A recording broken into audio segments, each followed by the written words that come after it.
Food make એક્ઝિબિશનમાં અમે જલપુરીના સ્ટોલની મુલાકાત લીધી છે.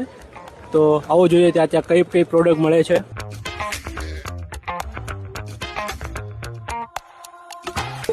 નિકુંજભાઈ છે અમારી સાથે. નિકુંજભાઈ, તમને પાણીપુરીનો ટેસ્ટ કેવો લાગ્યો? જલપુરીની તો વાત જ ન થાય. અત્યાર સુધી છે ને લોકો પાસે કોઈ હેલ્ધી ઓપ્શન નહોતો પાણીપુરીમાં, એટલે જલપુરી એ ક્રાંતિ સર્જી છે. અને હવે બધા લોકો છે ને જલપુરી સિવાય ક્યાંય વાત જ નથી ચાલતી. પાણીપુરી નહીં પણ હવે જલપુરી માંગો. અમારી સાથે ફાઉન્ડર જતીનભાઈ છે.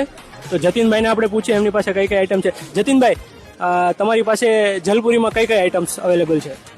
અમારી પાસે રવા પૂરી છે, ઘઉં પૂરી છે, 4 પ્રકારની પેસ્ટ છે, 4 પ્રકારની ચટણી છે. અને હવે અમે નવી રાગીની પૂરી લોન્ચ કરી છે.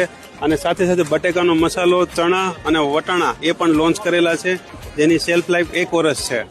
બજારમાં મળતી પાણીપુરી અને તમારી પાણીપુરીમાં શું ડિફરન્સ છે જણાવશો?